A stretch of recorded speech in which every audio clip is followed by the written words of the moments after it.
நீங்கள் நகர்ப்புறத்தில் வசிக்கும் ஒரு இந்திய குடிமகனாக இருந்து நாட்டில் எங்கும் உங்களுக்கு நிரந்தர வீடு இல்லாமல் உங்கள் ஆண்டு குடும்ப வருமானம் ரூபாய் 3 லட்சம் வரை இருந்து வீடு கட்டுவதற்கு சொந்த நிலம் வைத்திருந்தால் கடந்த 20 ஆண்டுகளில் மத்திய அல்லது மாநில அரசின் வீட்டு திட்டத்தின் எந்த பலன்களையும் நீங்கள் பெறவில்லை என்றால் உங்கள் நிலத்தில் உறுதியான வீடு கட்டுவதற்காக பிரதான் மந்திரி ஆவாஸ் யோஜனா நகர்ப்புற திட்டத்தின் பயனாளி தலைமையிலான கட்டுமானம் பெனிஃபிஷரி லெட் கன்ஸ்ட்ரக்ஷன் என்ற பிரிவில் அரசாங்கத்தால் உங்களுக்கு நிதி உதவி வழங்கப்படுகிறது. ஆன்லைனில் விண்ணப்பிக்க உங்கள் மொபைல் அல்லது கணினியில் PMAY-இன் அதிகாரப்பூர்வ இணையதளத்தை திறக்க வேண்டும். கிளிக் செய்தவுடன் உங்கள் முன் ஒரு விண்டோ திறக்கும். அதில் பிரதான் மந்திரி ஆவாஸ் யோஜனா 2.0 திட்டத்தின் கீழ் தகுதியுள்ள பயனாளிகளுக்கு அரசாங்கத்தால் 1 கோடி புதிய வீடுகள் வழங்கப்படும் மற்றும் இதற்கான ஆன்லைன் விண்ணப்பம் நடைபெற்று வருகிறது என்பதை காணலாம். இப்போது பாப்அப் விண்டோவை மூடிவிட்டு அப்ளை PMA 2.0 என்பதை தேர்ந்தெடுக்கவும். இப்போது நீங்கள் மற்றொரு போர்ட்டலுக்கு வழிநடத்தப்படுவீர்கள். அதில் கீழே ஸ்க்ரால் செய்த பிறகு ஓபன் ஆன்லைன் அப்ளிகேஷன் என்பதை கிளிக் செய்ய வேண்டும். இப்போது உங்கள் முன் ஒரு வழிகாட்டுதல்கள் பக்கம் திறக்கும். அது பிரதான் மந்திரி ஆவாஸ் யோஜனா அர்பன் 2.0 பல்வேறு கூறுகள் மூலம் செயல்படுத்தப்படுகிறது என்பதை உங்களுக்கு தெரிவிக்கும். இன்று இந்த வீடியோவில் அதன் முதல் கூறான BLC, அதாவது பயனாளி தலைமையிலான கட்டுமானம் பற்றி பேசுவோம். இந்த திட்டத்தின் கீழ் உங்களிடம் உள்ள நிலத்தில் ஒரு உறுதியான வீட்டை கட்டுவதற்கு அரசாங்கம் உங்களுக்கு 2.5 லட்சம் ரூபாய் வரை நிதி உதவி வழங்கும். சில மாநில அரசுகள் கூடுதலாக மானியம் வழங்குவதால் மொத்த உதவித்தொகை அதிகரிக்கலாம். தொடர கிளிக் செய்யவும்.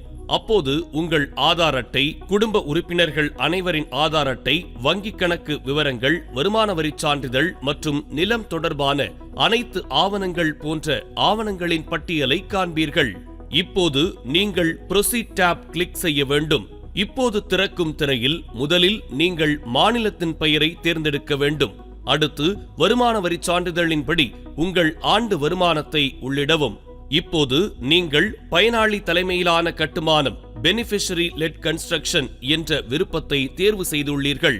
நாட்டில் எங்கேயாவது உங்களுக்கு சொந்தமாக ஒரு நிரந்தர வீடு இருந்து நீங்கள் ஏற்கனவே ஏதேனும் அரசாங்க திட்டத்தின் பலனை பெற்றிருந்தால் உங்கள் விண்ணப்பம் அங்கீகரிக்கப்படாது என்பதை இங்கு நினைவூட்டுகிறோம்.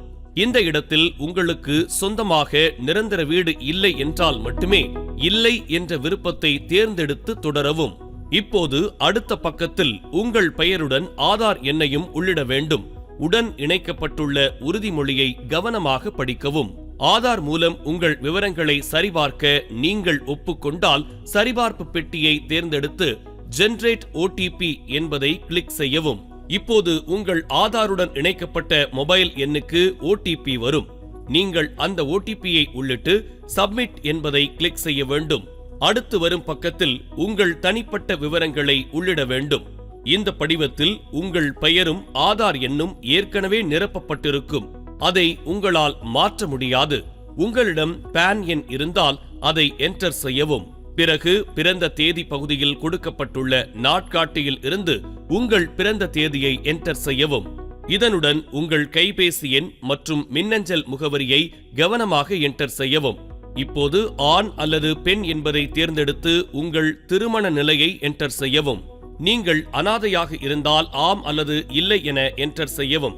அதன் பிறகு தந்தை உயிருடன் இருந்தால் திரு என்ற விருப்பத்தை தேர்ந்தெடுத்து அவரது பெயரையும் ஆதார் எண்ணையும் என்டர் செய்யவும். அதேபோல் இப்போது உங்கள் தாயின் பெயரையும் ஆதார் எண்ணையும் என்டர் செய்யவும்.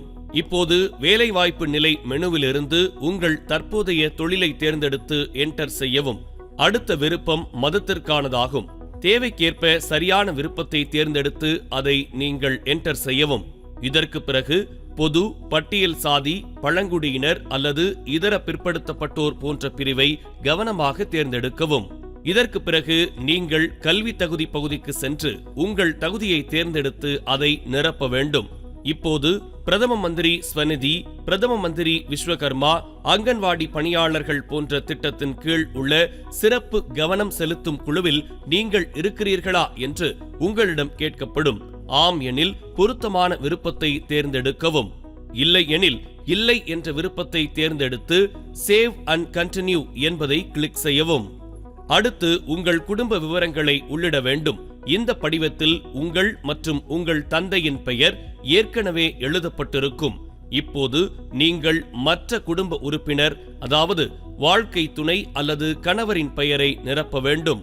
இப்போது கொடுக்கப்பட்டுள்ள பட்டியலில் இருந்து அவர்களின் பிறந்த தேதி, உங்களுடனான உறவுமுறை, ஆதார் எண் மற்றும் தொழில் ஆகியவற்றை உள்ளிடவும். இது தவிர ஆட் என்பதை கிளிக் செய்வதன் மூலம் குழந்தைகள் போன்றோரின் பெயர்களையும் நீங்கள் நிரப்பலாம். இதை செய்த பிறகு நீங்கள் சேவ் அண்ட் கண்டினியூ என்பதை கிளிக் செய்ய வேண்டும். இதற்கு பிறகு உங்கள் குடும்பம் தொடர்பான விவரங்களை நீங்கள் வழங்க வேண்டிய அடுத்த பகுதி வருகிறது. இந்த படிவ பிரிவில் உறுதியான வீடு மற்றும் குடும்ப வருமானம் ஆகியவை ஏற்கனவே நிரப்பப்பட்டிருக்கும். அடுத்த படியில் உங்கள் வருமான சான்றிதழை பதிவேற்ற வேண்டும். பதிவேற்றப்படும் வருமான சான்றிதழின் PDF கோப்பின் அளவு 100 KBக்கு மிகாமல் இருக்க வேண்டும் என்பதை நினைவில் கொள்ளவும். அடுத்து உங்கள் தற்போதைய முகவரியில் எத்தனை வருடங்கள் வசிக்கிறீர்கள் என்று கேட்கும். அதில் சரியான வகையை தேர்ந்தெடுக்கவும். இப்போது இந்த படிவத்தின் முடிவில் நீங்கள் சொந்த வீடு வைத்திருக்கிறீர்களா, வாடகைக்கு இருக்கிறீர்களா அல்லது வீடற்றவரா என்று கேட்கப்படும். நீங்கள் சொந்த வீட்டில் வசிக்கிறீர்கள் என்பதை தேர்ந்தெடுத்தால் உங்கள் வீடு பக்கா, செமி பக்கா அல்லது கச்சா வகையைச் சேர்ந்ததா என்று கேட்கப்படும். இதில் கச்சா என்பதை தேர்ந்தெடுத்த பிறகு வைக்கோல், மண் அல்லது பிளாஸ்டிக் போன்ற சரியான கூரை வகையை நீங்கள் தேர்ந்தெடுக்க வேண்டும். இதை செய்த பிறகு நீங்கள் சேவ் அண்ட் கண்டினியூ என்பதை கிளிக் செய்ய வேண்டும். இதற்கு பிறகு நமக்கு முன்னால் தோன்றும் அடுத்த பகுதியில் உங்கள் 3 வகையான முகவரிகளை உள்ளிட வேண்டும். முதலில் தற்போதைய முகவரி கேட்கப்படும். அதில் உங்கள் வீட்டு எண்ணை எழுதி தெருவின் பெயரையும் நிரப்பவும். இதற்கு பிறகு மாநிலத்தின் பெயர், மாவட்டத்தின் பெயர் மற்றும் தாலுகாவின் பெயரையும் தேர்ந்தெடுக்கவும். இதற்கு பிறகு உங்கள் முகவரி மாநகராட்சிக்குள் இருந்தால் நகரத்தை தேர்ந்தெடுக்கவும். உங்கள் முகவரி நகர்ப்புற மேம்பாட்டு ஆணையத்தின் கீழ் வந்தால் UDAஐ தேர்ந்தெடுக்கவும். இதற்கு பிறகு பட்டியலில் இருந்து உங்கள் நகரத்தின் பெயரை தேர்ந்தெடுத்து பகுதி அஞ்சல் குறியீட்டையும் உள்ளிடவும். இதற்கு பிறகு உங்கள் நிரந்தர முகவரி கேட்கப்படும். உங்கள் தற்போதைய முகவரியும் நிரந்தர முகவரியும் ஒன்றாக இருந்தால் மேலே கொடுக்கப்பட்டுள்ள தகவல்களை மீண்டும் இந்த பகுதியில் நிரப்பவும்.